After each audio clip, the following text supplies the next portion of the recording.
எந்த அமைப்பு எடுத்து கம்யூனிஸ்ட் எடுத்துங்க, இன்னும் எத்தனை கம்யூனிஸ்ட் இருக்குது, வடக்கு தெற்கு மேற்கு நிறைய இருக்கும். ஆனால் ஒரே ஒரு விஷயத்தை மார்பு தட்டிக்கலாம், என்ன அப்படின்னா ஆர்எஸ்எஸ் 1925 ஆரம்பிக்கப்பட்டு இது ஊர்லேயும் ஒரு கிளை ஆர்எஸ்எஸோ பிரிவே இல்லைன்னா அதுக்கு என்ன மெயினான முக்கியத்துவம் காரணம் என்ன அப்படின்னா அங்கே இருக்கக்கூடியவர்கள் ஒவ்வொரு தொண்டனும் ஒவ்வொரு ஆர்எஸ்எஸ் சுயம் சேவர்களும் எல்லாரும் விருப்பப்பட்டாங்க. பரவாயில்ல, நம்ம நாட்டுக்கு தமிழ்நாட்டுக்கு ஒரு நல்ல தலைவன் கிடைச்சிட்டா தமிழை பாதுகாத்தலாம், தமிழ் மக்களை பாதுகாத்தலாம் நினச்சோம். ஆனால் போக போக தான் தெரிஞ்சு ஒரு குடும்ப அரசியல் மாற்றாக மக்களுக்கு செய்ய வேண்டும் இடத்தில் இருக்கிறேன்னு சொல்றாரு. செய்து கொண்டே இருக்கிறேன்னு சொன்னீங்க, செய்து கொண்டே இருக்கிறேன். அவங்க நாங்கள் செஞ்சிட்டோம், செஞ்சு பேர் எடுத்து வலுவாக இருக்கிறோம். ஓகே, மக்கள் ஏற்றுக்கிறாங்க. பால் தாக்கரே உருவத்தில் உத்தவ் தாக்கரே பார்க்குறோம். அனைத்து இந்திய அண்ணா திராவிட முன்னேற்ற கழகம், மறுமலர்ச்சி திராவிட முன்னேற்றம், இன்னும் எத்தனை திராவிடங்கள் உருவாகிட்டு இருக்கு. அரசியல் உருவாகிருக்கிறா சார். எனக்கு ஏன் உருவாகலை அப்படின்னா அந்த அமைப்பில் இருக்கக்கூடிய ஒவ்வொருத்தரும் பால் தாக்கரே இருந்தார், அந்த மக்களை வச்சு கஷ்டப்பட்டார், சிந்திச்சாரு. அதே ஈக்குவல் உத்தவ் தாக்கரே நினைக்கிறாரு, அந்த மக்களுக்கு கஷ்டப்படுறாரு. இதெல்லாம் தவறு இருக்குது. ஷிண்டே அப்படிதானே சார் நினைச்சிட்டு இருக்கு. சில அவரும் மண்ணின் மஞ்சள் தானே சார் ஷிண்டே அவர்களும், அவரும் மராட்டியர் தானே சார். மண்ணின் மஞ்சள் தான் மக்கள் ஏற்றணும்ல.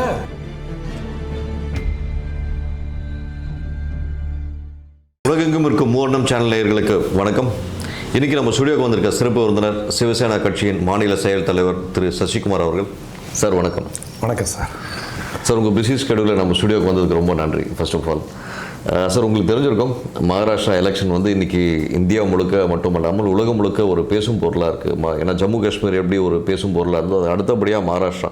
ஏன்னா மகாராஷ்டிரான்னு வரும்போது இந்தியாவில் வந்து அதிகமான வந்து பண நடமாட்டம் உள்ள ஒரு மாநிலம். ஸோ அப்படி இருக்கும் தருவாயில் வரக்கூடிய இந்த எலெக்ஷன் 20ஆம் தேதி இந்த எலெக்ஷன் வந்து எப்படி இருக்கும், சிவசேனா சார்பாக நீங்கள் எப்படி பார்க்குறீங்க? பண நடமாட்டம்னு சொன்னீங்க. இந்தியனுடைய பொருளாதாரத்தை நிர்ணயம் பண்ணுறதே மகாராஷ்டிராவில் பாம்பே தான். கண்டிப்பாக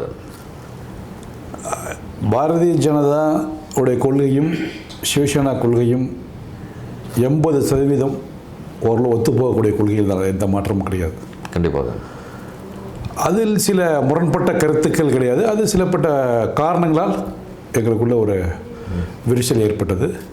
அது நியாயமற்ற விஷயம், அப்படி ஏற்பட்டிருக்கக்கூடாது, பிஜேபி தவறு பண்ணிவிட்டன என்று இந்தியாவில் உள்ள அரசியல் கட்சி தலைவர் அவ்வளோ பேர் சொல்கிறது ஒரு புறம் இருந்தாலும் ஆர்எஸ்எஸ் உடைய அகில பாரத தலைவர் மோகன் பாகவத் அவர்களே சென்ற மாதம் கேரளா வருகை தந்த பொழுது பாரதிய ஜனதா நம்மளுடைய கொள்கைக்கும் நம்மளுடைய இந்துத்துவாவுக்கும் எதிர்மறையாக செயல்படுகிறதோ என்று எனக்கு தோணுகிறது, செயல்படுகிறது என்று ஆர்எஸ்எஸ் உடைய அகில பாரத தலைவர் மோகன் பாகவதே போன மாதம் கேரளா வரும்போது ஒரு அறிக்கையை ஸ்டேட்மெண்ட்டை விட்டிருந்தார். என்ன சொல்லியிருந்தார்? அந்த ஸ்டேட்மெண்ட்டை வந்து எடுத்துக்கணுன்ற அவசியம் கிடையாது. அது அவரோட என்ன சொல்லியிருந்தார்னா, இந்துத்துவ கொள்கையை வலிமையாகவும் இந்த தேசத்து மேலேயும் அதிக பற்று உள்ளவர்கள், கலாச்சாரத்தின் மேலே அதிக பற்று உள்ளவர்கள் சிவசேனா கட்சிக்காரர்கள். இன்னைக்கு பாம்பே அமைதியாக இருக்கிறது என்றால் சிவசேனா தான் காரணம், பால் தாக்கரே அவர்கள் தான் காரணம் என்று மோகன் பாகவத் சொல்லியிருக்காரு. அது ஒரு காலத்தில் இருந்துச்சு. கொள்கையும் ஒன்று தான். ஆனால் இதுக்கு எதிர்மறையாக மத்தியில் உள்ள பாரதிய ஜனதா அரசு நம்ம கொள்கைக்கு எதிர்மறையானவர்கள் திமுகவுடன் கைகோர்க்கிறது, நம்ம கொள்கையோடு ஒத்து போகக்கூடிய சிவசேனாவை டிஸ்டர்ப் பண்ணாங்க, அவர்களை இடையூறு செய்தார்கள். இது தவறான செயல், இவருடைய அணுகுமுறை சரியில்லை அப்படின்னு ஆர்எஸ்எஸ் தலைவரே சொல்லியிருக்கிறார். அவரே சொன்ன விஷயம். Correct sir. அது அவரு மட்டும் அது மோகன் போது இப்போ சொன்னார். ஆனால் இது பிரச்சனை நடந்ததுலேருந்து அப்பிலேருந்து இதுவரையிலும் எல்லா அரசியல் இந்தியாவில் அரசியல் கட்சி தலைவர்கள் எல்லாருமே, நான் பார்த்தவர்கள் எல்லாரும் பப்ளிக்லையும் தெளிவான மக்கள் எல்லாருமே சிவசேனா இந்துத்துவோட தெளிவான ஒரு கட்சி, அதை போய் இவங்க இதுமாரி இடையூறு பண்ணிடக்கூடாது, பண்ணிவிட்டார்கள், தவறான செயல் அப்படின்னு ஒவ்வொரு பாமரன் மத கூட சொன்னான். இப்போ தான் மோகன் பாகவத் சொல்லியிருக்காருன்னா ஆரம்பத்திலேருந்து ஒரு பாமரன் மதம் சொல்லிட்டு இருக்கான். ஒன்று. ரெண்டாவது, மகாராஷ்டிரா பொறுத்தவரையிலையும் அந்த மாநிலம் கல்வியிலையும் பொருளாதாரத்திலும் வேலைவாய்ப்பிலும் பின்தங்கி இருந்தது. இன்று கல்வியிலையும் பொருளாதாரத்திலும் வேலைவாய்ப்பிலும் வளர்ச்சி பெற்றிருக்கிறார் என்றால் அதுக்கு காரணம் சிவசேனா, பால் தாக்கரே அவர்கள் தான்.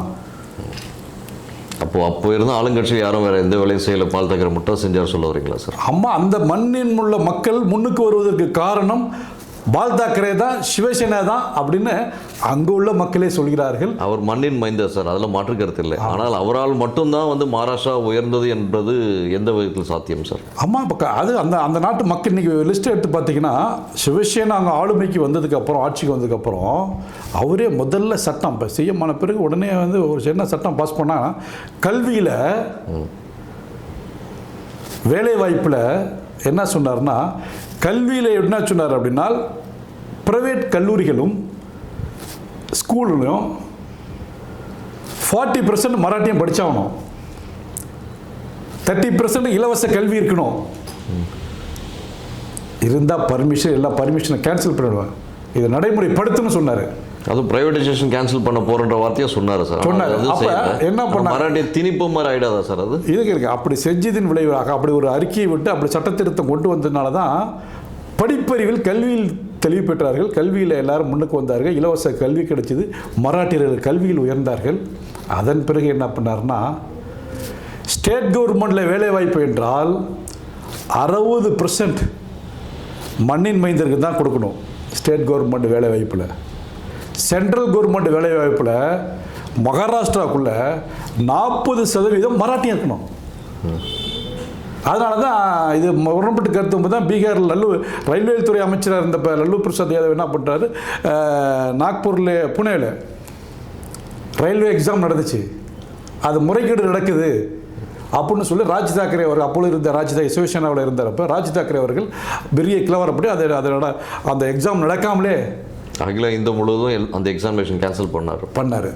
இப்போ எடுத்துக்கிட்டீங்கன்னா இன்றைக்கி பீகாரிஸ் தான் நிறைய பேர் ரயில்வேல இருக்கிறாங்க. காரணம் என்னன்னா, அதெல்லாம் முறைகேடு நடந்துச்சு சார். இப்போ கூட 2 நாட்கள் முன்னாடி கூட இங்கே நடந்த கூட ஒரு எக்ஸாமில் பீகாரை சேர்ந்த ஒருத்தர் தான் வந்து ஐஏஎஸ் எக்ஸாமுக்கு வந்து முறைகேடு பண்ணி எழுதியிருக்காரு. அதையும் கையங்களும் பிடிச்சிருக்காங்க கேரளாவில். இந்த 2 நாள் முன்னாடி நடந்த விஷயம். இது ஒரு பக்கம் இருக்கையில் சார், 288 தொகுதி மகாராஷ்டிரா. ஸோ இப்போ வர 20ஆம் தேதி எலெக்ஷன்.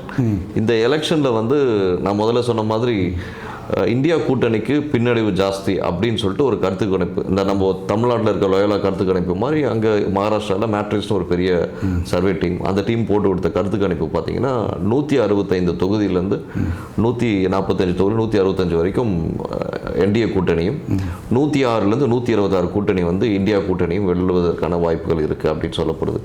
இதை ஒரு சிவசேனா மாநிலத்தில் ஒரு விஷயத்தை நீங்கள் தெரிஞ்சுக்கணும். கருத்து கணிப்பு ரைட், அவங்களோட கருத்து கணிப்பில் அவர்களுடைய சர்வே சொல்கிறாங்க, அதுவே உண்மையாகிறது ஒன்று.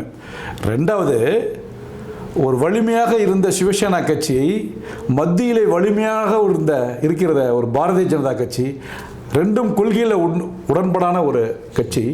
ஆனால் அந்த கட்சியை உடைச்சி எம்எல்ஏசியை பிரித்து என்னென்னமோ தும்சம் பண்ணார்கள். நீங்கள் ஷிண்டேவை சொல்ல வரீங்களா? ஆமாம், ஷிண்டேவை உடைச்சாங்க, ஷிண்டேவை எடுத்தாங்க, மற்ற எம்எல்ஏக்கு நிறைய பேர் போனாங்க. இவர்கள் எல்லாமே அவர்கள் ஈர்க்கப்பட்டது. Correct sir. ஆனால் இருந்தும் இவ்வளோ இடர்பாடுகள், இவ்வளோ பிரச்சனைகள், இவ்வளோ துன்பங்கள் இருந்துமே இன்னைக்கு எம்பி சீட்டில் எத்தனை எம்பி சீட் வந்திருக்கிறோம், வலுவாக ஸ்ட்ராங்காக இருக்கிறோம்.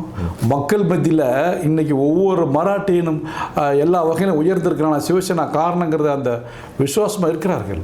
அதனால் கருத்து கணிப்பில் அது இதுன்னு சொல்லலாம். மாயில் ஒரு அரசியல் கட்சியில் கூட்டம் போட்டாங்கன்னா நிறைய காசை கொடுத்து கூட்டத்தை கொண்டு வருவாங்க, கூட்டத்தை காட்டுவாங்க, அதை பார்க்குற ஆஹா வளர்ந்துருச்சு அப்படி தோணும். மனசில் யார் உட்காந்துருக்கா? ஒவ்வொருத்தன் மராட்டியனும் எவன் உட்காந்துருக்கிறான்? பால் தாக்கரே கடவுள் போல பார்க்குறான். ஏன்னா வாழ்வியில் முன்னுக்கு வந்தது பால் தாக்கரே. சிவசேனா கட்சியில் இன்றைக்கி மராட்டியர் இன்றைக்கி தலை நிமிர்ந்து நிற்கிறார்கள், வலுவாக இருக்கிறார்கள்னா காரணம் அவர்கள் தான். அன்றைக்கி பாம்பே வந்து ஒரு அண்டை மாநிலத்து போனவர்கள் தான். அங்கே பொருளாதாரத்திலும் கல்வியிலையும் அந்த பிஸ்னஸ்லாம் அவன் கண்ட்ரோல் இருந்துச்சு. இன்றைக்கி மராட்டியன் அவர்களுக்கு நிகராக வளர்ந்துருக்கான காரணம் சிவசேனா, பால் தாக்கரே அவர்கள் தான். அந்த அளவுக்கு வலுவாக இருந்த ஒரு அமைப்பை வலுவாக இருந்த பாரதிய ஜனதா உடைச்சி தம்சம் பண்ணுச்சு. என்னென்னமோ பண்ணி பார்த்தார்கள். இருந்தாலும் மக்களுடைய ஆதரவு எங்கள்கிட்ட இருந்ததுனால் இன்றைக்கு வலுவாக இருக்கிறோம். ஒரு ஸ்டேட்டில் கட்சி என்னென்ன போடும் எல்லாம் பண்ண முடியல, ஒன்றும் பண்ண முடியல. இவங்க கருத்து கணிப்பாக நடக்க போதாங்க. இவ்வளோ பிரச்சனைகள், இவ்வளோ இடையூறுகளுக்கு பண்ணியதற்கு பிறகும் தலை நிமிர்ந்து வலுவாக நிற்கிறோம்னா மக்களுடைய செல்வாக்கு எங்கள்கிட்ட இருக்குது. என்ன கருத்து கணிப்பு? ஆளுங்கட்சியில் உள்ளவங்களுக்கு தான் சாதகமாக கருத்து கணிப்புகள் இருக்கும். இல்லை, உங்கள் பாயிண்ட்டை ஏற்றுக்கிறேன் சார். இன்னொரு பக்கம் நம்ம பார்க்க வேண்டியது இருக்குது. இப்போது 5 வருடங்கள் ஆட்சியில் இருக்காங்க, ஆன்டி இன்கம்பன்சின்றது இருக்க தான் செய்யும், அதில் மாற்று கருத்து இல்லை. அதையும் மீறி 1க்கு 3 கருத்து கணிப்பு, இந்த மேட்ரிக்ஸை விடுங்க, அது இந்த டிவி சேனல் நடத்தக்கூடிய கருத்து கணிப்பு நம்ம பார்த்தோம் சார். அந்த கருத்து கணிப்பு என்ன சொல்லுதுன்னு பார்த்தீங்கன்னா 135லேருந்து 155 சீட்டுகள், இல்லைனா குறைஞ்சபட்சம் 145 168 சீட்டுன்ற மாதிரி இன்னொரு டிவி சொல்கிறான். இதெல்லாம் டிவிகள்லாம் வச்சு பார்க்கும்போது நீங்கள் கருத்து கணிப்பு மேலே உடன்பாடு இல்லைன்னா வச்சுக்கலாம் சார். ஆனால் மக்கள் மனதை வென்று விட்டார்களோ என்ற ஒரு நிலைப்பாடில் தானே டிவி சேனலில் வைக்கிறான் அந்த கருத்து கணிப்பு. இது ஒரு பக்கம் பார்வையில் மண்ணின் மைந்தர்கள் மராட்டியம் இருந்தாலே பால் தாக்கரே என்று உலகறிந்த விஷயம். அவர் அவரோட சாயல் இல்லாத ஒரு மனிதர் இருக்க முடியாது. அந்த மாதிரியான ஒரு மனிதர் தான் பால் தாக்கரே. அவர் மேலே மாற்று கருத்தில். ஆனால் அவர் குடும்பமே வாரிசு அரசியல் மாதிரி நடக்கிறது அப்படின்ற ஒரு பேச்சு அங்கே இருக்கு இல்லைங்களா? அதாவது முதல்ல இது ஒரு வாரிசு அரசியல் சொல்லிட்டு இருக்கிறாங்க. நான் மகாராஷ்டிரா பொறுத்தவரையிலையும் பால் தாக்கரே இருந்தார்கள், அப்புறம் உத்தவ் தாக்கரே, ஆதித்ய தாக்கரே அரசியல் பண்ணிட்டு இருக்காங்க. ஆமாம், அவர்கள் அந்த மண்ணையும் அந்த மக்களையும் நேசிக்கிறார்கள். சரி, அந்த மக்களுக்கு தேவையான அந்த மக்களோட வாழ்வியல் முன்னுக்கு வரணும், கல்வியில் முன்னுக்கு வரணும், வேலைவாய்ப்பில் முன்னுக்கு வரணும், கஷ்டப்படுகிறார்கள். அப்படி உள்ளவர் யாராக இருந்தால் என்ன, வாரிசாக இருந்தானா யாராக இருந்தா அந்த நாட்டு மேலேயும் அந்த மண்ணு மேலேயும் மக்கள் மேலேயும் உண்மையான அக்கறையும் அந்த மக்கள் முயற்சிக்கு போகிறதுக்கு உயிரை கொடுத்து ஒருத்தர் உழைக்கிறான்னா அது யாராக இருந்தா என்ன சார்? மண்ணின் மைந்தராக இருந்தான்னா இல்லை மாற்று அமைப்பில் இருந்தான்னா யாராக இருந்தான்னா அந்த ஸ்டேட்டு, அந்த இந்திய நாடு, நம்ம மக்கள் இனம், கலாச்சாரம், மொழி முக்கியம். அதுக்காக எவன் உழைக்கிறானோ, எவன் கஷ்டப்படுறானோ, எவன் துன்பப்படுறானோ, எவன் மக்களை பற்றி சதா சிந்திச்சு கொண்டிருக்கானோ யாராக இருந்தாலும் வரலாம். அவன் நினைக்கிறான். அவர் பால் தாக்கரே இருந்தார், அந்த மக்களை வச்சு கஷ்டப்பட்டார், சிந்திச்சார். அதே ஈக்குவல் உத்தவ் தாக்கரே நினைக்கிறாரு, அந்த மக்களுக்கு கஷ்டப்படுறாரு. இதெல்லாம் தவறு இருக்குது. ஷிண்டே அப்படிதானே சார் நினைச்சிட்டு இருக்காரு. சில மண்ணின் மந்திர தானே சார் ஷிண்டே அவர்களும், அவரும் மராட்டியர் தானே சார். மண்ணின் மந்திர தான் மக்கள் ஏற்றணும்ல. இல்லை, அவர் ஒரு பாயிண்ட் லாஜிக்காக வைக்கிறாரு. என்ன பாயிண்ட்னு பார்த்தீங்கன்னா மக்களுக்காக மராட்டியத்திற்காக நானும் செய்து கொண்டே இருக்கிறேன். ஒரு குடும்ப அரசியல் மாற்றாக நான் மக்களுக்கு செய்ய வேண்டும் இடத்தில் இருக்கிறேன்னு சொல்றாரு. செய்து கொண்டே இருக்கிறேன்னு சொன்னீங்க, செய்து கொண்டே இருக்கிறேன். நாங்கள் செஞ்சிட்டோம், செஞ்சு பேர் எடுத்து வலுவாக இருக்கிறோம். ஓகே, மக்கள் ஏற்றுக்கிறாங்க. பால் தாக்கரே உருவத்தில் உத்தவ் தாக்கரே பார்க்குறோம். பால் தாக்கரேடைய செயல்பாடுகளை ஆதித்யா அவர்கிட்ட பார்க்கிறோம் அப்படின்னு மக்கள் பார்க்குறாங்க. அப்படி பார்க்கலையே ஷிண்டேவை. ஷிண்டே எங்கள்கிட்ட இருந்து வளர்ந்து பிரிஞ்சு போன ஒரு மாதிரி தான் பார்க்குறாங்க. இல்லை, எங்களை பேர் பால் தாக்கரே அவரோட வம்சம் சர்வீஸ் பண்ணி தொண்டு செஞ்சு பெருசாக வந்தாரா? இல்லையே. சரி, நீ சிஎம் ஆகி அந்த மக்களுக்கு என்ன செஞ்சுட்ட? என்ன இது வரலையும் இப்போ 5 வருஷம் எங்கள்கிட்ட உடஞ்சி போய் எங்கள் மக்களுக்கு என்ன சாதிச்சுட்டு? மக்கள் மனசில் இடம் பிடிச்சிருக்கியா? மகாராஷ்டிரா போனால் தெரியும் சார். ஷிண்டே ஒரு மாநாடு போட்டாருன்னா ஒரு சேரே காலியாக இருக்கும். உத்தவ் தாக்கரே வர்றாருன்னா அவ்வளோ கூட்டம், ஆதித்யா தாக்கரே வர்றாருன்னா அவ்வளோ கூட்டம். இப்போ மக்கள் மனசில் யார் இடம் பிடிச்சிருக்கிறா? அவர்கள் காசு அள்ளி வீசுகிறார்கள், கொட்டுறாங்க. மக்கள் மனசில் இடம் பிடிக்கல. அதனால் சார், இந்த மண்ணுலகம் உள்ள வரை பால் தாக்கரே பேசிக்கிட்டு இருக்கும். சிவசேனா ஒன்றும் பண்ண முடியாது, ஒரு ஆணையும் பிடுங்க முடியாது. எந்த அரசு வந்தாலும் மத்திய அரசு. இன்னைக்கு சொல்லிட்டாரா மோகன் பாகவத்? என்ன சொல்லிட்டாரு? சிவசேனாவை டிஸ்டர்ப் பண்ணுங்க. பாயிண்ட் ஸ்ட்ராங்கா சொல்றீங்க சார். அதுல மாற்று கருத்து இல்ல. ஒரு அகில இந்திய தலைவர். உலகம் முழுக்க இந்துக்களுக்கு பிரச்சனை ஆர்எஸ்எஸ் தான் ஒர்க் பண்ணிட்டு இருக்கு சார். இன்னைக்கு ஒவ்வொருத்தரும் சிவசேனா ஆர்எஸ்எஸ் ஏத்துக்குதா சார்? என்னங்க? சிவசேனா ஆர்எஸ்எஸ் ஏத்துக்குதா? சிவசேனா ஆர்எஸ்எஸ் ஏத்துக்குது. என்ன விஷயம்? சிவசேனா செயல்பாட்டை ஆர்எஸ்எஸ் ஏத்துக்குது. மோகன் பாகவத் சொல்லிட்டாரு. என்ன சொல்லிட்டாரு? பாரதிய ஜனதா தவறு பண்ணிடுச்சு சார். மோகன் பாகவத் என்பவர் ஒரு ராஜாவோ ஒரு இதுவோ கிடையாது சார். ஆனால் அவர் ஒரு ஆளுமை மிக்க ஆர்எஸ்எஸ் இயக்கத்தின் ராஜா சொன்னீங்கல்ல, ராஜா குப்பையில் போட்டுருங்க. அந்த ராஜாவை உருவாக்குறதே ஆர்எஸ்எஸ் தான் சார். இன்னைக்கு 3000 பேர் ஃபுல் டைம் ஒர்க் இருக்கிறான். பாரதிய ஜனதாவில் இருக்காங்களா? 3000 பேர் திருமணம் பண்ணிக்காம சமுதாயத்து வேலை செஞ்சுட்டு இருக்கான். மற்ற அமைப்பில் எங்கே இருக்கா? உலகத்தில் எந்த அமைப்பு எடுத்து காட்டுங்க. 1925 ஆரம்பிக்கப்பட்ட ஆர்எஸ்எஸ் பிளவுபட்டிருக்கா? நியூ அரசு உருவாயிருக்கா? பழைய அரசு உருவாயிருக்கா? இல்லை ஏதாவது பிரிவு உண்டாயிருக்கா? பாரதிய ஜனதா உருவாயிருக்கு. திமுகவில் எத்தனை பிரிவு? அனைத்து இந்திய அண்ணா திராவிட முன்னேற்ற கழகம், மறுமலர்ச்சி திராவிட முன்னேற்றம், இன்னும் எத்தனை திராவிடங்கள் உருவாகிட்டு இருக்கு. ஆர்எஸ்ல உருவாயிருக்கிறா சார்? எனக்கு ஏன் உருவாகலை அப்படின்னா, அந்த அமைப்பில் இருக்கக்கூடிய ஒவ்வொருத்தரும் பிரதிபலன் எதிர்பார்க்காமல் இந்த மண்ணிற்கும் நம்ம தேசத்திற்கும் சேவை செய்யக்கூடியவன், தொண்டு செய்யக்கூடியவன். அவனுக்கு பதவி, அது சுகம்லாம் அவனுக்கு தூசி சமம். அதெல்லாம் ஆர்எஸ்எஸ் துஜன் பேசுறீங்க. பதவியை கட்சியை தூக்கி விட்டு துச்சம் என்பது RSS நிர்ணயம் பண்றதுதான் இந்த நாட்டின் தலையெழுத்து. துச்சம் என்பது இல்லை சார். நான் சொன்ன இந்த கருத்துக்கள் தான் உங்களோட கூட்டணியில் இருக்கக்கூடிய இந்தியா என்ற கூட்டணி இருக்கக்கூடிய காங்கிரஸ் கட்சியில் இருக்க தலைவர்களும் திமுகவில் இருக்க முக்கிய தலைவர்களும் அவங்க யூஸ் பண்ண வார்த்தைகள் தான் நான் உங்ககிட்ட சொல்லி காமிச்சது. இப்போ இவ்வளோ தூரம் சிவசேனா கட்சியை சார்ந்த நீங்கள் வந்து சசிகுமார் அவர்கள் வந்து தனிப்பட்ட முறையில் RSS இவ்வளோ புகழும்போது, அப்போ இந்தியா கூட்டணியில் இருக்கும் மற்ற கட்சிகள் ஏன் RSSஐ தரம் தாழ்ந்து விமர்சிக்கிறது என்ற கேள்வி எழுது இல்லையா? மற்ற கட்சியில் யார் பேசுறது? திமுகலேருந்து காங்கிரஸ்லேருந்து எல்லாருமே RSS என்பது ஒழிக்கப்பட வேண்டிய இயக்கம் இந்தியாவில் அப்படின்னு சொல்லிட்டு ராகுல் காந்தி அவர்கள் பகிரங்கமாக சொல்லியிருக்காரு. அவங்களுக்கு பகிரங்கமாக சொல்லியிருக்காங்க. அவங்களுக்கு வந்து இந்த தேசத்து மேலே பிடிப்பு இருக்கா இல்லையா அப்படிங்கிறது அவர்களுக்கே தெரியும், மக்களுக்கும் தெரியும். அவங்க அப்படி தான் சொல்லுவாங்க. இப்போ தேசப்பற்று அப்படி தான் பேசுவாங்க. என்ன தேசிய மீது நம்பிக்கை இல்லாத தலைவர் சொல்லுவாங்க. அதனால வந்து இன்னொரு கருத்துக்கள் சொல்லுவாங்க. நீங்கள் வந்து காங்கிரஸுக்கும் உங்களுக்கும் கொள்கை, இப்போ நானே உங்கள்கிட்ட சொன்னேன், தேசப்பிடிப்பு இல்லாதவர்கள் காங்கிரஸ் இப்படிங்கிற பேர் ஒரு கோடிட்டு சொன்னேன். ஏன் அவர்கள் கூட இந்தியா கூட்டணி வச்சிருக்கிறத யார் கூட வச்சிருக்குது? இந்துத்துவ அளவுள்ள ஒரே அமைப்பு சிவசேனா. மற்ற கூட்டணி உள்ளவர்கள்லாம் யாரு? எல்லாம் ஒவ்வொரு கொள்கை உள்ளவர்கள். அப்போ எங்களுக்கு முரண்பட்ட கொள்கையில் உள்ளவர் தான். ஆனால் அவங்க கூட்டணி அவங்க கூட வைத்தது தவறு என்ற ஒரு கருத்துக்களை சொல்லுவார்கள். உண்மை தான், இல்லைன்னு சொல்ல. ஒரு விஷயத்தை எடுத்துக்கிட்டோம்னா, நான் வந்து அறத்துடன் தர்மத்துடன் உண்மையாக இந்த சமூகத்தை சேவை செய்து கொண்டிருக்கேன். நீ ஆளுமை பவரில் இருக்கங்கிற ஒரே காரணத்துக்காக என்னை டிஸ்டர்ப் பண்ணி என்னை அழிக்க நினைக்கிறப்ப அப்போ நான் என்ன பண்ணுவேன்? இது ஒரு துடுப்பை பிடிச்சி நான் எழுந்துச்சு நிற்கணும்னு ஆசைப்படுவேன். அப்படி வேறுபட்டாலும் அவங்கள கை கொடுத்து. ஆனால் எங்கள் கொள்கையிலேருந்து நாங்கள் விடுபட மாட்டோம். அவங்களுக்கு தெரியும் சிவசேனா கொள்கையை விட்டு ஒரு இன்ச்சு இறங்கி வராது. எங்களுக்கு தெரியும் அவங்க கொள்கை விட்டு அவங்க வரமாட்டாங்கன்னு. ஆனால் அந்த நிர்பந்தத்தை உண்டு பண்ணியது யார்? இப்படி ஒரு கேவலமான செயலை செய்தது யார்? மக்களுக்கே தெரியும். பாமர மக்கள் கூட சொல்றான், இதுதானே சார் அரசியல், இதுதானே சார் அரசியல். அப்போ இதுதானே சார் அரசியல், வேற வழி இல்லையா சார்? ஒருத்தர் நீங்க சொன்ன பார்த்தீங்களா, நாங்க ஆளுமைக்கு வர வேண்டும் என்றால் சார் எங்களுக்கு ஒரு விஷயம் இல்லை. இப்போ சொன்னீங்கல்ல, நீங்களும் பல பேர்ட்ட நேர்காலம் செஞ்சிருப்பீங்க. எங்களுக்கு தேவை அரசியல் இல்லை சார். எங்கள் தலைவர் சொல்லி மக்களுக்கு தேவையான என்னுடைய மொழி, என்னுடைய கலாச்சாரம், என்னுடைய நாகரிகம், என்னுடைய மதம், என்னுடைய வழிபாட்டு முறைகள், எனக்கு அதுதான். அதுக்கு ஒரு பிரச்சனை என்றால் அரசியலை தூக்கி விட்டு வச்சிருவேன். Right sir. அதே பற்றுள்ள ஆள் தானே சார் ஷிண்டே? அப்பேற்பட்ட ஒரு பற்றுள்ள கொள்கை, அது ஐடியாலஜிக்கல் தாட், அப்படிப்பட்ட ஏன் சார் போடும்? அப்படிப்பட்ட பற்று உள்ளவர்னா உள்ளவர் அப்படின்னா இந்த மக்களுக்கு செல்வாக்கு அவர் கிடைச்சிருக்கணுமே. அவர் போராட்டம் பூரா மக்கள் கூட்டம் கூட்டணுமே. அவர் பொது நிகழ்ச்சி நடத்தணும்னா மக்கள் கூட்டம் கூடணுமே. ஏன் கூட மாட்டேங்கிறது? மத்திய அரசாங்கம் பிரித்து கொண்டுட்டு போய் நிறைய திட்டங்கள்லாம் அறிவிக்கிறாங்க, கோடி கோடியாக கொட்டுறாங்க, எதை வேணாலும் செய்கிறாங்க.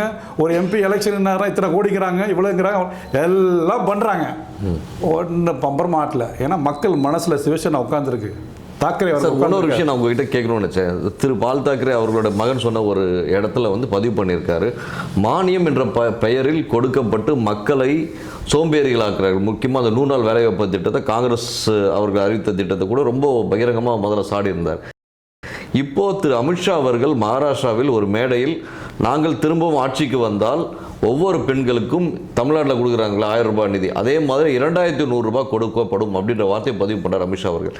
இதற்கு சிவசேனா கட்சியிலிருந்து ஒரு ஸ்ட்ராங்கான ரிப்ளை இது வரைக்கும் வராமல் இருக்குது. என்ன காரணம்? அது அமித்ஷா அனௌன்ஸ் பண்ணுறது 3 நாள் ஆச்சு சார், இது வரைக்கும் எந்த ரிப்ளை வரலையா சார்? வரும் சார். சிவசேனா ஆக்ரோஷமான கட்சி, எதுவாக இருந்தாலும் உடனடியாக வெளிப்படக்கூடிய கட்சி, ஏன் ஒன்றும் வராமல் இருக்கிறது சந்தேகம் உண்டு பண்ணுது. தலைவர் எங்களை எப்படி ஊட்டி வளர்த்துருக்காருன்னா, முதல்ல மக்களுக்கு வந்து தொண்டு செய், சர்வீஸ் பண்ணு. தொண்டு செய்வதன் மூலியமாக தான் கட்சியை வளர்க்கணும். ஒரு கொள்கை பிடிப்பில் கொள்கையிலேருந்து உறுதியும் பின்வாங்காத, ஒரு அடியும் பின்வாங்காத, கொள்கை பிடிப்பில் இரு. சொல்லிப்பார், பேசிப்பார். கேட்கலையா எடா கட்டையா? சாம பேத வன்முறை தீர்வாகாது இல்லைங்களா? முடியல. இப்போ ஆடுற மாட்டை ஆடி கறக்கணும், பாடுற மாட்டை பாடி கறக்கணும், உதைக்கிற மாட்டை வச்சு தான் ஆகணும். அந்த நிலை வந்தால் எடுப்போம். அதான் சிவசேனா ஸ்டைல். கொள்கைக்கு எந்த பிரச்சனையாக இருந்தாலும் எவ்வளோ பெரிய எல்லைக்கும் செல்ல தயார் நாங்கள். ஆக நாங்கள் தமிழ்நாட்டில் வன்முறை கையெடுக்கும் சொல்ல வரீங்க. வன்முறை கையெடுக்க சொல்ல, விவேகத்தை கையாளுறோம். எங்கள் தலைவர் சொல்லி கொடுத்த விஷயங்கள் அப்படி. இப்போ சிவசேனா இப்போ எங்கள் தலைவர் அறிக்கை விடுவார், மற்ற தலைவர்கள்லாம் அறிக்கை விடுவாங்களா? அவர் என்ன சொல்கிறாரோ கமாண்டிங் போகிற, அவ்வளோதான். மற்ற கட்சியெல்லாம் பார்த்தோன்னா சென்ட்ரலில் ஒன்று டெல்லியில் ஒருத்தர் அறிக்கையாக இருக்கும், தமிழ்நாட்டில் ஒரு அறிக்கையாக இருக்கும், கேரளாவில் ஒரு அறிக்கையாக இருக்கும். அப்படி இருக்காது. அங்கே எங்கள் தலைவர் என்ன சொல்கிறார் அதுதான். Right sir. இது ஒரு பக்கம் இருக்கையில் சில மாதங்களுக்கு முன்பு என்று சொல்கிற சில நாட்களுக்கு முன்பு வந்து நீங்கள் பிஜேபியை பகிரங்கமாக இவ்வளோ தூரம் விமர்சனம் செய்தாலும் கூட நீங்களும் திரு அண்ணாமலை அவர்களும் இலங்கையில் ஒரு விஷயத்தில் சந்தித்ததா நான் டிவிலையும் பார்த்தேன் அண்ட் உங்களுடைய ஃபேஸ்புக்லேயும் பார்த்தேன். என்ன விஷயமான சந்திப்பு? இலங்கைக்கு உங்களுக்கு என்ன மாதிரியான தொடர்பு? சார், ஒரு விஷயத்தை புரிஞ்சுக்கணும். எல்லா கட்சியிலையுமே நல்லவர் இருக்கிறாங்க, கெட்டவர் இருக்கிறாங்க. இப்போ அண்ணாமலை கெட்டவர் சொல்ல வரீங்களா? அண்ணாமலை நான் கெட்டவர் சொல்ல, எல்லா கட்சியிலும் நல்லவர் இருக்கிறார்கள், கெட்டவர் இருக்கிறார்கள். சரி, அது பெர்சன்டேஜ் தான் குறைச்ச. இப்போ பிஜேபியில் இருக்கிறவங்க எல்லாரும் நல்லவர் சொல்ல முடியாது, அது சரியில்லை கட்சி. அதுமாதிரி திமுக இருக்குன்னா எல்லாரும் கெட்டவர் சொல்ல முடியாது, அங்கேயும் நல்லவர்களும் கெட்டவர்கள். பெர்சன்டேஜ் கூட குறைச்சிருக்கலாம், கொள்கை முரண்பாடு இருக்கலாம், சில சுயநலம் உள்ள இருப்பான், சில பொதுநலம் உள்ள இருக்கான். அதனால் நம்ம வந்து இதுதான் தெளிவான அமைப்பு அப்படின்னு கோடிட்டு சொல்ல முடியாது. அண்ணாமலையோட என்ன சந்திப்பு சார் இலங்கையில்? அது அண்ணாமலை சாரோட அப்போ வந்து மலையகம் 200ன்னு சொல்லிட்டு நம்ம இங்கேருந்து இந்தியாவிலேருந்து இலங்கைக்கு தேயிலை தோட்டத்தில் வேலைக்கு போடுற மலையகம் தமிழர்களுக்கு மலையகம் போய் 200 வருஷம் ஆச்சு. அதாக மலையகம் 200 சொல்லிட்டு ஒரு பெரிய விழா வச்சுருந்தாங்க. அப்போ ரணில் சார் பிரசிடெண்டாக இருந்தாங்க. அந்த நிகழ்ச்சியில் நம்ம இந்தியா சார்பில் இன்வைட் பண்ணியிருந்தாங்க. சரி, அதுக்கு நிர்மலா அம்மாவும் நிதியமைச்சர் நிர்மலா அம்மாவும் இவங்களும் வந்திருந்தாங்க. நான் அந்த நேரம் வந்து மலையக தமிழர்கள், அங்கே உள்ள பூர்வ குடிமக தமிழர், யுத்தத்தில் பாதிக்கப்பட்ட தமிழர்களுக்கும் கல்வி, பொருளாதாரம், வேலைவாய்ப்புலாம் நிறையா இலங்கையில் நிறையா சர்வீஸ் பண்ணி தொண்டு செஞ்சுட்டு இருக்கிறோம். அதன் அடிப்படையில் போனப்போ அங்கே தீபாவளியோட கொண்டாட முடியாத ஒரு நிலைமையில் அங்கே உள்ள மக்கள் ரொம்ப கஷ்டப்படுறாங்க. தேயிலை தோட்டத்தில் வேலை பார்த்துக்கிட்டு ஒரு நாளைக்கு 500 தான் சம்பளம், அது 2-3 வேளை சாப்பிட்னா 2 வேளை சாப்பிட முடியும், அப்படி ஒரு நிர்பந்தத்தில் வாழ்ந்தாங்க. அப்போ எனக்கு இது ஒரு பெரிய உறுத்தலாக இருந்துச்சு. அப்போ போய் அங்கே எல்லா மக்களுக்கும் துணிமணிகள் கொடுத்துட்டு, அது மாதிரி கல்விக்கு தேவையான உபகரணங்களாம் போய் அறக்கட்டளை சார்பாக செய்து, ஆமாம், சிவசேனா அறக்கட்டளை சார்பில் அங்கெல்லாம் போய் உதவி பண்ணுவோம். அப்படி போனப்போ நான் அங்கே போயிருந்தேன். அப்போ அண்ணாமலை அம்மாவும் அங்கே வந்திருந்தாங்க. சார், நான் இதேமாரி நான் பண்ணுறேன், இதேமாரி பண்ணுறேன். அப்படியா, எப்படி பெரிய விஷயமாச்சு, நாடு வந்து செய்கிறீங்களே அப்படின்னு சொல்லிட்டு அண்ணாமலை சாரை நீங்கள் வரணும் நிகழ்ச்சிக்குன்னா இன்வைட் பண்ண வந்தார். வந்து நிகழ்ச்சியில் ஸ்டார்ட் பண்ணி அவர் காரணங்களாலும் அங்கே உள்ள தமிழ் பீப்புளுக்கு, மலையக தமிழர்களுக்கு சர்வீஸ் பண்ணோம். அப்படி தான் இயற்கையான ஒரு சந்திப்பு. ஸோ தமிழ் தேசியம் மீது பற்றுள்ள திரு சசிகுமார் அவர்கள் இப்போது திரு விஜய் அவர்கள் கட்சி ஆரம்பிச்சிருக்கார். அதோட கொள்கையாக முக்கியமாக 2 விஷயத்த சொல்கிறார். ஒரு கண்ணில் திராவிடமும் மறு கண்ணில் தமிழ் தேசியமும் அப்படின்றார். இதை எப்படி பார்க்குறாரு சசிகுமார் சார்? விஜய் அவர்கள் வந்து தெளிவாக செயல்படுவது போல் அவரோட அறிக்கைகள், செயல்பாடுகள் எல்லாம் இருக்குது. நான் வந்து கடவுள் மறுப்பு கொள்கைன்னு உள்ளவனா அல்ல, கடவுளை ஏற்றுக்கிறவங்க அங்கே மேற்கு அவருடைய ஸ்டேட்மெண்ட்டு இருந்தாலும் இப்போதைக்கு பார்க்கும்போது தெளிவாக செயல்படுவது போல தோன்றுகிறது, தெரிகிறது. சீமான் என்ன பண்ணார், ஆரம்பத்தில் ரொம்ப தமிழ்னாரு. எல்லாரும் விருப்பப்பட்டாங்க, பரவாயில்ல நம்ம நாட்டுக்கு, தமிழ்நாட்டுக்கு ஒரு நல்ல தலைவன் கிடைச்சிட்டான், தமிழை பாதுகாத்தலாம், தமிழ் மக்களை பாதுகாத்தலாம் நினச்சோம். ஆனால் போக தான் தெரிஞ்சு அவர் வந்து யாரை பாதுகாத்துட்ருக்காருன்னு அவருக்கே தெரியும், மக்களுக்கும் தெரிஞ்ச விஷயம் அது. அதே போல் இவர் வந்திருக்கிறாரு தாக்கத்தின் இடையில். 2வது அரசியலுங்கிறது வந்து அதுக்குன்னு வந்து ஒரு சீமானோட ஒப்பிடுற அளவுக்கு விஜய் வளர்ந்துட்டாரா? இப்போதான் ஆரம்பிச்சிருக்காரு. ஏன்னா சீமான் அவர்கள் நீங்கள் சொன்ன மாதிரி அவர் நிறைய விஷயங்கள் வந்து முன்வைத்தாலும் கூட அன்று கட்சி துவங்கிறது இன்று வரை 2026 கூட நான் சுயேட்சையாக தான் நிற்பேன்னு சொல்லிட்டு இது வரைக்கும் இவ்வளோ தைரியமாக சொல்லக்கூடிய ஒரு கட்சி தலைவர் தமிழ்நாட்டில் கிடையாது சார். ஆனஸ்டாக சொல்லணும், யாருக்கு சொல்கிற மாதிரி சீமான் அவர்கள் சொன்ன அந்த ஒரு வார்த்தை, நாங்கள் எந்த தேர்தலும் தனிமையாக தான் போட்டியிடுவோம், கூட்டணி இல்லாமல் போட்டியிடுவோம், ஒரு விஷயம், அந்த ஒரு வார்த்தை வந்து எந்த சீமான் கட்சி ஆரம்பிச்சு எத்தனை வருஷம் ஆகுது? 12 வருஷம் ஆச்சு சார். ஆச்சு. அவர் இதுவரையும் பேசிட்டு தான் இருக்காரு. செயல்பாட்டில் என்ன பண்ணியிருக்காரு? 1.8லேருந்து 2 வந்தார், 2லேருந்து 3.40 பேசிட்டு இருக்காரு. 8.6 இன்னைக்கு 8% நிற்கிறாரு சார். 8% வந்து பேசிட்டு இருக்காரு. மக்கள் பேசிட்டு இருக்காரு. இவருக்கு 2 ஓட்டை போடுமா ரொம்ப பேசிட்டு இருக்காரு. யாராருக்கே போடுறோம், இவர் நல்லா நடக்குமா அப்படின்னு நினச்சி வர்றதானே ஒழிஞ்சு மக்களுக்கு என்ன செஞ்சிருக்காரு? பேசிக்கிட்டு தான் இருக்கு. சொல்லுக்கும் செயலுக்கும் சம்மந்தம் இல்லாதவர், செயல்பாட்டுக்குரிய. உங்களுக்கு தெரிஞ்சிருக்கும், 1968 ஆரம்பிச்சு 2021 வரைக்கும் எல்லா தேர்தலையும் பேசி தான் சார் திராவிட கட்சி ஆட்சி பிடிச்சது. அதே மாதிரி தான் இவரும் பேசிட்டு இருக்கிறார் சார். அன்றைய காலகட்ட சூழ்நிலைகள் வந்து நாட்டை காங்கிரஸ் சுதந்திரம் அடைஞ்ச உடனே, நாடு சுதந்திரம் அடைஞ்ச உடனே ரன் பண்ணுறதுக்கு, கவர்மெண்ட்டை ரன் பண்ணுறதுக்கு காசு இல்லாமல் இருந்தாங்க. உண்மை. அதேமாரி அந்த காலகட்டத்தில் திராவிட கழகம் ஆரம்பித்தப்போ சூழ்நிலைகள் வேறு, அப்போ உள்ள இதுகள் வேறு. அப்போ அவங்ககிட்ட எதுவுமே கிடையாது. அண்ணாத்துறை என்ன இருந்துச்சு, கலைஞர்கிட்ட என்ன இருந்துச்சு, யார்கிட்ட ஒன்றுமே இல்லை. அப்போ அவங்களுக்கு மூலதனம் பேச்சு தான் வளர்த்தாங்க. இன்றைக்கி அப்படி இல்லை. தமிழுக்காக உண்மையாக உழைக்கிறதுக்கு, சேவை செய்வதற்கு, மக்களுக்கு தொண்டு செய்வதற்கு ஒருத்தர் முன் வருகிறான்னா அவனுக்கு சப்போர்ட் பண்ணுறதுக்கு பொருளாதார உதவி, பண உதவி எல்லாம் செய்யறது ஆட்கள் இருக்கிறாங்க. ஆனால் உண்மையான ஆட்கள் இருக்கிறார்களா என்றால் கேள்விக்குறி இல்லை. அப்படி பேசி பேசி தன்னை வளர்த்துக்கிட்டு போகிறார்கள், தன்னை சார்ந்தவங்க தான் வளர்த்துட்டு போகிறாங்களா ஒழிச்சு மக்களுக்கு எந்த பலன் நடக்க போகிறது தெரியல. அதனால் திராவிட கழகத்தை இது இப்போ அப்போ அன்னைய சூழ்நிலை வேறு, இன்னைய சூழ்நிலை வேறு, ஒப்பிட்டு பேசக்கூடாது. Right sir. இன்னொரு கேள்வி, அறநிலைத்துறை, இந்து அறநிலைத்துறை தமிழ்நாட்டில் எவ்வாறு செயல்படுகிறது? சிவசேனா சார்பாக சசிகுமார் அவர்களின் பார்வை எப்படி இருக்கிறது? ஏனென்றால் எனக்கு ஞாபகம் இருக்குது, கரெக்டாக ஒரு 1.5 ஆண்டுகள் முன்னாக நம்ம ஒரு நேர்காணலில் நான் அதை பற்றி கேட்கும்போது நீங்கள் சேகர்பாபு அவர்களோட செயல்பாடுகள் எப்படி இருக்குன்றது புட்டு வச்சிங்க. இப்போ அவர்களோட செயல்பாடுகள் அதே நிலைமையில் இருக்குதா, இல்லை கொஞ்சமாக திருப்தி அடைஞ்சிருக்கீங்களா? அதாவது ஒரு காலத்தில் இந்து அறநிலையத்துறையெல்லாம் வருமானம் இல்லாமல் இருந்துச்சு. ஆமாம். இப்போ எக்கச்சக்கமான வருமானம் வருது, கோடிக்கணக்கில் வருது. இந்தியாவில் அதிக வருமானம் வரக்கூடிய கோயில் ஒன்று திருப்பதி, 2வது பழனி தான். ஆமாம். அவ்வளோ வருமானம் வருது. அப்போ வருமானம் வந்தால் நான் ஏதோ செய்யணும், சட்டியில் இருந்தால் தான் ஆப்பையில் வரும். அப்போ வருமானம் வருது, வருமானம் இருந்தால் தான் ஏதாவது செலவு பண்ணணும்ல. கண்டிப்பாக. நான் எதாவது செஞ்சுட்டு இருக்கேன், சர்வீஸ் பண்ணிட்டு இருக்கேன்னு காட்டணும்ல. அப்படி தான் பண்ணிட்டு இருக்கேன். வருமானம் இல்லைன்னா இவங்க இந்த துறையை கண்டுக்க மாட்டாங்க. வருமானம் இருந்தாலுமே கூட செய்யணுன்ற ஒரு மனப்பான்மை எண்ணம் வேணும். அதே மாதிரி கிட்டத்தட்ட 1000 சொச்ச பழம்பெரும் கோயில்களை வந்து சீரமைச்சு கும்பாபிஷேகம் பண்ணதான் வந்து சொல்கிறாங்க. நம்மளும் பார்த்துட்ருக்கோம், காணொலி நிறைய வந்துட்டுருக்கு. அப்படி இருக்கும் சர்வாயில் அவங்க செயல்பாடுகள் திருப்தியாக தானே சார் இருக்குது? பார்வைக்கு திருப்தியாக இருக்குது சார். நிறையா செஞ்சுருக்கேன். இப்போ முருகர் 30 விழா நடத்தினார், நிறையா கோயிலெலாம் கும்பாபிஷேகம் பண்ணி சதய விழா நடந்தது, தஞ்சாவூர்ல இதெல்லாம் பண்ணுறாங்க. அதெல்லாம் நடக்குது. அதெல்லாம் அந்த பணத்தை மக்கள் கொடுக்கக்கூடிய உண்டியில் போடுற காணிக்கையை எடுத்து இந்த முறையான ஆரோக்கியமான செலவுகள் அவர்கள் செய்யவில்லை.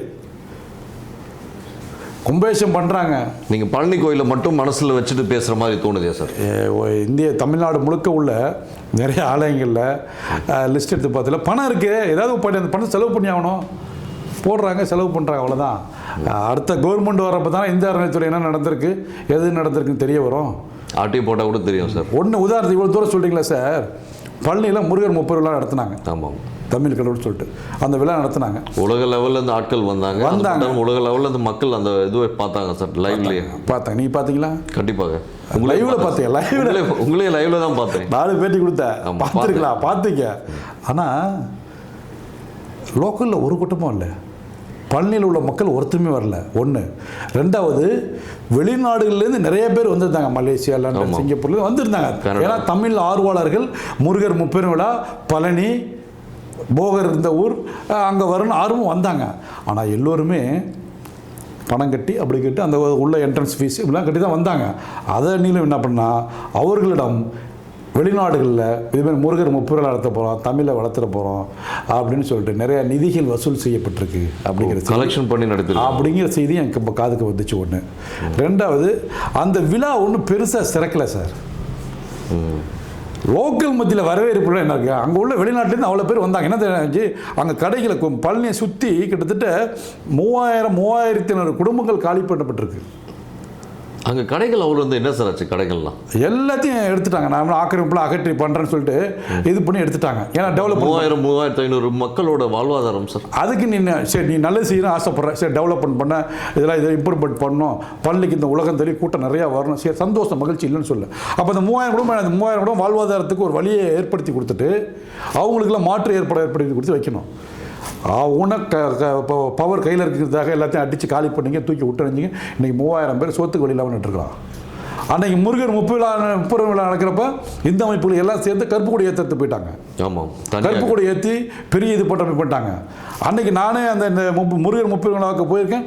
அங்கே உள்ள நம்மளோட சிவசேனா கட்சி தொண்டர்கள் பொறுப்பாளர்கள்லாம் வந்து ஈவினிங் மீட்டிங்க்கு வந்திருக்குங்கிறாங்க.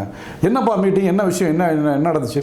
இல்லை கருப்பு கொடி ஏற்ற போகிறோம். எது கருப்பு ஏற்றினா முருகர் 30 விழாவை நிறைய ஊழல் நடந்திருக்கு, அது எங்களுக்கு உடன்பாடு இல்லை, இங்கே இவ்வளோ பேர் பாதிக்கப்பட்டாங்க, இதில் என்ன முருகன் 30 கருத்துறப்பு நடத்துகிறாங்களா, அரசியல் பண்ணுறாங்களா, இத்தனை குடும்பம் நடுறது சொத்துக்கு வழி இல்லாமல் இருந்துட்டுருக்கு, கருப்பு கொடி ஏற்ற போகிறோம் அப்படின்ட்டாங்க. அதுக்கப்புறம் எனக்கு பகீர்னு ஆயிடுச்சு. என்னப்பா இப்படி பண்ணுறீங்க, வெளிநாட்டிலேருந்து நிறைய பேர் தமிழருக்கு வர்றாங்க, நம்ம இந்த வேலையை பண்ணோம்னா அவங்கள கூப்பிட்டு வச்சு அசிங்கப்படுத்துகிற மாதிரி ஆகிடுமே. கண்டிப்பாக அவங்க பண்ணுற தப்பு நம்மளும் பண்ணக்கூடாது, இது கொஞ்சம் மறுபரிசீலனை பண்ணணும் அப்படின்னு சொல்லி கருப்புடையத்தோட சொல்லி அதுக்கப்புறம் தாசில்தார் ஆர்டிஓ எல்லோரும் வந்து பீஸ் மீட்டிங் போட்டு பேச்சுவார்த்தை நடத்தி நீங்கள் இதுமாதிரி பண்ணாதீங்க, வெளிநாட்டுல நிறைய தமிழர் வந்திருக்கிறாங்க, இப்போ கருப்புடையத்தில் இந்த விழா வந்து வேறு மாதிரி திசை திருப்பப்பட்டுரும், அசிங்கமாயிடும். இது அரசியல் நிர்வாகம் பண்ணக்கூடிய ஒரு சேகர் பாபு தெளிவாக இருந்தார்னா, மக்களுக்கு நல்லது செய்யக்கூடிய இருந்தார் என்ன பண்ணியிருக்கணும், 3000 குடும்பத்தை நீ காலி பண்ண, அவனுக்கு ஒரு வழியை பண்ணி வைக்கணும். வழியை பண்ணி வச்சுட்டு வெளிநாட்டில் உள்ள அவ்வளோ பேர் கூப்பிட்டு நீ முருகர் 30 நடத்தினா அது ஆரோக்கியமான ஃபங்க்ஷன். சேகர் பாபு செய்த தவறு என்று யாராவது சொன்னாங்களா சார்? அவருக்கு யாருக்கு தவறுனா அவருக்கே தெரியாத, ஏன்னா இவ்வளோ பேர் காலையில் சோத்து எங்கடா போனால் அவருக்கு தெரியாது, சொல்லணும் அதை எடுத்து. அதான் கருப்பு கொடி எடுத்து பல பேர் வந்துட்டான்ல சார். 3000 குடும்பம் அங்கே இருக்குன்னா அது ஆக்கிரமிப்பு பண்ணி தானே சார் இருக்காங்க, அதே ஒரு தவறு. அது இன்னைக்கு நேற்றா வந்துச்சு, ஆண்டாண்டு காலமாக இருந்தது. என்ன ஆக்கிரமிப்பு பண்ணிட்டான், ரோட்டு ஓரத்தில் கடை போட்டிருக்கான். சரி நீ என்ன டெவலப்மெண்ட் பண்ணுற, இப்போ போய் பாருங்க விரிச்சோடி கிடக்குது. இப்போ பழனிக்கு போனீங்கன்னா பழனி விரிச்சோடி கிடக்குது. அந்த புலிப்பாணி ஆசிரமம் இருக்குல்ல, போகருடைய புலிப்பாணி போகர ஜீவோத்சவம் வந்து அவங்க நிர்வாகம் பண்ணிட்டு வர்றாங்க. ஆமாம். அதை என்ன பண்ணுறாங்க, அவங்கள போய் டிஸ்டர்ப் பண்ணி ஆசிரமத்தையும் அந்த போகர் புலிப்பாணி பூஜை பண்ணிட்டு இருக்கிறாங்க, அதையும் அவங்கள்ட்ட டேக் ஓவர் பண்ண சொல்லி பெரும் முயற்சி பண்ணாங்க. இது விஷயமா நம்ம நிறைய பேசியிருக்கோம்னு நினைக்கிறேன். ஆமாம், அந்த பர்டிகுலர் கமிஷனர் ஏற்கனவே ஒரு வருஷம் முன்னாடி இன்னும் தொடர் கதையாக இருக்கா? ஆமாம், அவங்க எல்லாம் பெரும் முயற்சி பண்ணி பார்த்துட்டாங்க, ஃபெயிலியர் ஆகிடுச்சு. தர்மம் தான் ஜெயிக்கிங்க தான், அவங்க கோர்ட்டுக்கு போயிட்டாங்க. சட்டத்திட்டங்கள் நமக்கு சாதகமாக இருக்குது, தெளிவாக இருக்குது, ரெக்கார்ட் நம்பர் இருக்குது, பட்டயம் இருக்குது, போகர் என்ன எழுதி வச்சார், அந்த கோயில் எப்படி பூஜை பண்ணணும், எப்படி நடைமுறைப்படுத்துகிறோம், எல்லாமே ப்ராப்பர் ரெக்கார்டாக இருக்குது. இன்னி வரைக்கும் இன்னும் அவங்க வாரிசுதாரர்களுக்கு முக்கியத்துவம் கொடுக்கப்படல. கொடுக்கலாம் விட்டுருவோமா, போராடிப்பட்டு இருக்கோம். போன ட்ரிப்பு ஜெயந்தி விழா நடத்தக்கூடாதுட்டாங்க, மோனம் அடிக்கூடாதுட்டாங்க, நடத்தாமல் இருந்துட்டோமா. போராடி ஜெயிக்க வேண்டிய எங்களை மாரி ஆட்களில் போய் நிற்போம், போராடுவோம், ஓய்மா இப்போ நடப்போம், நிகழ்ச்சி இப்படி தான் நடந்துகிட்ருக்கு. இந்த முழுமையான சுதந்திரத்துக்கு அவங்கள கொடுக்கல. ஆனால் இந்த அரசாங்கம் வந்து என்ன ஒரு விஷயம் சொல்லலை அப்படின்னா, கோயிலுக்கு எது நல்லது செய்வது போல் ஒரு மாயை இருக்குது. இப்போ வந்து பழனியில் வந்து 30 விழா நடத்துகிற ஒரு மாயை தான், பேர் தான் பார்க்குறோம். மக்களுக்கு இதில் என்ன பலன்? அரசாங்கம் யாருக்கு இருக்காங்க? மக்களை வந்து நல்வழிப்படுத்தி கொண்டு போகணும், மக்கள் வந்து எல்லா வகையிலும் பொருளாதாரத்தில் முன்னுக்கு வரணும். இறைவனுடைய கொள்கை என்ன சார், யாருக்காக சார் வாழ்கிறாரு? இப்போ நீங்கள் சொல்கிறீங்க 3000 குடும்பம் 3000 குடும்பம் காலி ஆயிடுச்சு. அப்போ இறைவன் வருத்தப்படுவார், வருத்தப்பட மாட்டாரா சொல்லுங்கள்? போகர் புலிப்பாணி வருத்தப்படுவாங்களா, வருத்தப்பட மாட்டாங்களா? கண்டிப்பாக வருத்தப்படுவாங்க. அப்போ நீ அந்த நாட்டை ஆள்றோம், நீ வருத்தப்பட வேணாமா? Correct sir. அவங்களோட பார்வை ஒன்று நாட்டை ஆள்றான்னு அவங்களுக்கும் சில சேலஞ்சஸ் இருக்கும் இல்லைங்களா? இது முறையாக வந்து கொண்டு போகணும்னா, இப்போ வடபழனி கோயில் அதே மாதிரி தான் ஆக்கிரமிப்புகள் அதெல்லாம் எடுத்துகிட்டு இப்போ நடைமுறைப்படுத்திட்டு வந்துட்டு இருக்காங்க. இது அந்த இடத்துல தான் விற்கணும், இந்த இடத்துல விற்கக்கூடாதுன்னு நடைமுறைப்படுத்தாங்க. அதனால கொஞ்சம் ஸ்டாண்ட் எடுக்க லேட் ஆகுதோன்ற மாதிரி தோணுது. ஏன்னா 3000 குடும்பங்கள் அங்கே ஆக்கிரமிப்பில் பண்ணி வச்சிருக்காங்க. அதை வந்து கொஞ்சம் கொஞ்சமாக சரி செய்ய வேண்டியது வரவேற்கத்தக்கதான் என்று சொல்ல, அவங்களுக்கு என்ன மாற்று சொல்யூஷன் பண்ணுமோ அதை செஞ்சுட்டு சரிப்படுத்திட்டு, இது திடீர்னு உனக்கு தேவைங்கிறத அவங்க வெளில போட்டோன்னா அவன் எங்கே போவான்? வீட்டை விட்டு ஒருத்தன் வெளில அனுப்பிச்சிடுறான். எங்கே நிற்பான்? போய் நடுத்தில் நிற்பான். அப்போ மக்களுக்காக தான் கோயில் குளங்கள் எல்லாமே, அரசாங்கம் எல்லாமே. Correct sir. இப்போது அங்கே 3500 குடும்பங்கள் பாதிப்படைந்து இருக்குது, அதில் மாற்று கருத்து இல்லை. அந்த குடும்பங்கள்லாம் வந்து கலெக்டர்கிட்ட மனு கொடுத்துருக்காங்களா இல்லையா? அதோட ஸ்டாண்ட் சிவசேனா எப்படி பார்க்குது? அதெல்லாம் சிவசேனா ஆர்ப்பாட்டங்கள் போராட்டங்கள் பண்ணியிருக்குது, பாரதிய ஜனதா ஆர்ப்பாட்டங்கள் போராட்டம் பண்ணியிருக்கு, எல்லா இந்து அமைப்புகளும் போராட்டங்கள் பிரச்சனைகள்லாம் பண்ணியிருக்குது. ஆமாம் சார். அதெல்லாம் வந்து அவங்க செவிசாய்ச்சி இருந்தாங்கன்னா இப்போ ஏன் இந்த விஷயத்தை நம்ம பேச போகிறோம்? பேச்சுக்கே வேலை இல்லை. அதில் செவி சாய்க்காதனால தான் இப்போ விளக்கமாக ஆக்ரோஷமாக பேசிகிட்டு இருக்கோம். உங்களோட கூட்டணி கட்சி தானே சார், அவங்ககிட்ட நீங்கள் டேரெக்டாக போய் தலைமைக்கிட்டே உட்காந்து பேசலாம் இல்லைங்களா? இது அப்படி சில கூட்டணியில் இருக்கிறனால தான் சில விஷயங்கள், இப்போ புலிப்பாணி ஆசிரமத்தை பாதுகாக்கிறது, இன்னும் சில மடாதிபதிகளை பாதிக்கப்படுறதை பாதுகாக்கிறது, சில குறைகள் எல்லாம் எடுத்து சொல்கிறோம், சரிப்படுத்துகிறோம். சரி சார். இது ஒரு பக்கம். நீங்கள் அண்ணாமலை அவர்களை பற்றி பேசுனீங்க, இலங்கையை சந்திச்சு, அது பின்னாடி ஏதாவது அரசியல் இருக்கா சார்? அதெல்லாம் உன தமிழர் அரசியல் என்ன இருக்குது? அவர் ஒரு தமிழர், அங்குள்ள நான் தமிழ் மக்களுக்கு சர்வீஸ் பண்ண போயிருக்கேன், அங்குள்ள தமிழ் மக்களை பாதுகாக்கணுங்கிறதுக்காக இந்தியாவை சார்பில் அவர் போயிருக்கிறாரு, அவ்வளோதான். அதே மாதிரி ஸ்டார்டிங்கில் வந்து மோகன் பகவத் அவர்களை பற்றி சொன்னீங்க. நமக்கு ஆர்எஸ்எஸ் மேலோ மோகன் பகவத் மேலோ எந்த வகையான எந்த கருத்தும் கிடையாது, நெகட்டிவ் கருத்தும் கிடையாது, பாசிட்டிவ் கருத்தும் கிடையாது. அந்த சூழலில் மோகன் பகவத் அவர்கள் சிவசேனா பாஜகவை பகிரங்கமாக அந்த மாதிரி வார்த்தை சொன்னார், கேரளாவில் சொன்னீங்க. ஆனால் சிவசேனா நல்லவங்க, சிவசேனா நல்ல விஷயங்கள் செய்கிறாங்கன்னு சொல்லிட்டு எங்கேயுமே பறைசாற்றலை இல்லைங்களா? அந்த ஒரு விஷயத்தையும் பார்க்க வேண்டியது இருக்கு இல்லைங்களா? ஆமாம், அது இல்லை. அவர் என்ன சொல்லியிருக்காருன்னா, நல்லவனா அதுக்கு அர்த்தம் என்ன சொன்னார்னா, நம்முடைய கொள்கை, இந்த தேசப்பற்று உள்ள ஒரு அமைப்பு, நம்முடைய கலாச்சாரத்தை பாதுகாக்கக்கூடிய ஒரு ஆன்மீக இயக்கம் சிவசேனா கட்சி.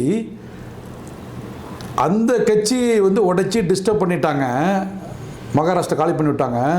ஆனால் நம்ம கொள்கைக்கும் நமக்கும் எதிர்மறையான உள்ள ஒரு கட்சி திமுக அதோடன் கைகோத்து கொண்டிருக்கிறார்கள், அவை உடைச்சார்கள்.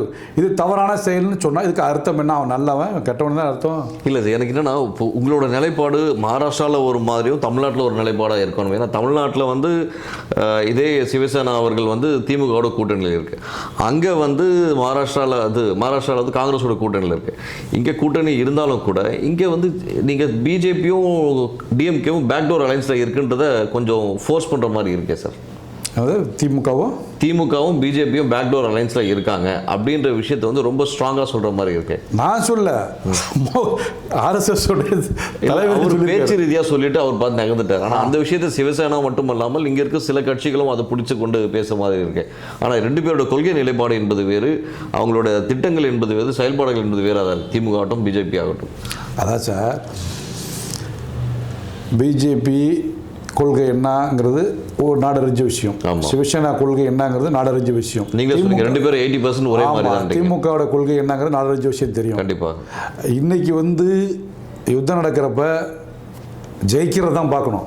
கண்டிப்பாக நாயை வச்சு யுத்தம் பண்ணுறோமா எதை வச்சு யுத்தம் பண்ணுறது கேள்வி. ஜெயிக்கிறதா எனக்கு வெற்றி, நான் விழுந்துடக்கூடாது அப்படிங்கிறத பார்க்கணும். அதனால தான் நாங்கள் நிற்கிறோம் அந்த ஸ்டாண்ட்லங்கிறது அவங்களுக்கும் தெரியும். அதனால் நாங்கள் யாருங்கிறது அவங்களுக்கு தெரியும், நாங்கள் எங்கே நிற்கிறங்கிறது அவங்களுக்கு நல்லாவே தெளிவாக தெரியும், மக்களுக்கும் தெளிவாக தெரியும். இவர்கள் கொள்கை இவரும் விட்டு கொடுத்துக்க மாட்டாங்க. அதனால் இவனை ஏமாத்துற நான் பார்க்குறேன், நான் என்னை ஏமாத்துற பேசலாம் வந்து அது காலம் பதில் சொல்லும். காலத்தின் கட்டாயத்தில் தான் கூட்டணி அமையும். நம்ம எதையுமே இப்போ ஜட்ஜ்மெண்ட் பண்ணி சொல்ல முடியாது சார். கடைசி கேள்வி சார், காங்கிரஸ் கடந்த 73 ஆண்டுகளில் மக்களுக்காக என்ன செய்தது என்று சிவசேனா பார்க்கிறது சார்? சார் நம்ம அதான் உங்கள்கிட்ட சொன்னேன்ல, திமுக வந்து பேசியே வளர்ந்த கட்சின்னு சொன்னீங்க. அந்த காலகட்டத்தில் பொருளாதாரம் இல்லை, அதனால் பேச வேண்டிய நிர்பந்தம், பேசி கட்சி வளர்த்தாங்க, கொள்கைப்படுத்தினா அவங்களால சில நன்மைகள் கிடைச்சிருக்கு. இன்றைக்கி பாமரனும் கல்வியும் பெற்றிருக்கிறான், வேலைவாய்ப்பு கிடைச்சிருக்கான் அப்படின்னா அதுலேயும் அவங்க சில நன்மைகள் இருக்குது திமுகவில். உண்மை. அதே போல் சுதந்திரம் அடைஞ்சு சுதந்திரம் கொடுத்துட்டு போயிட்டார் வெள்ளைக்காரன். காங்கிரஸ் ஆட்சிக்கு வந்து உட்காந்துட்டாங்க. நிர்வாகம் பண்ணணும், எல்லாத்துக்கும் எல்லா பட்ஜெட்லாம் போடணும். பட்ஜெட் போடுறது என்ன வேணும்? பணம் வேணும், கஜானா இல்லை.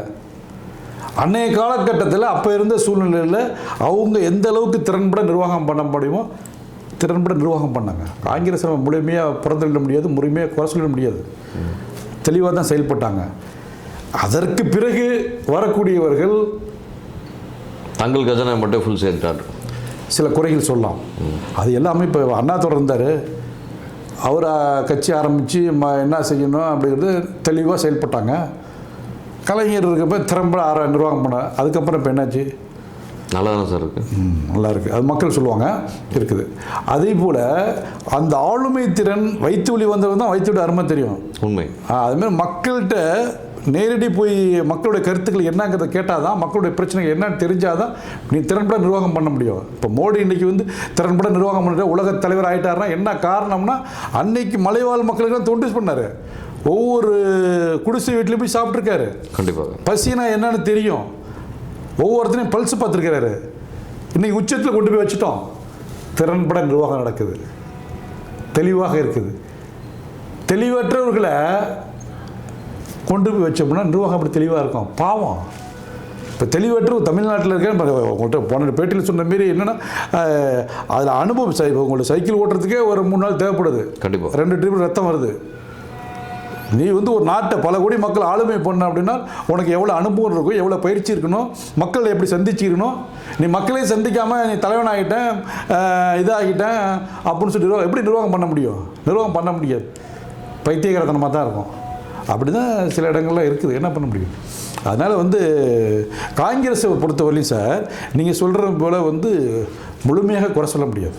அந்த காலகட்டத்தில் காங்கிரஸ் திறன்பட ஆட்சி பண்ணாங்க, மக்களுக்கு கஷ்டப்பட்டாங்க, ஒன்றுமே இல்லாமல் இது பண்ணாங்க. இன்றைக்கி பொருளாதாரத்தில் நாடு டெவலப்மெண்ட் ஆகிடுச்சு, பிஜேபி வந்துச்சு, சட்டம் இயற்றுறது, ஜிஎஸ்டி போடுறாங்க, அவங்க கையில் காசு இருக்குது.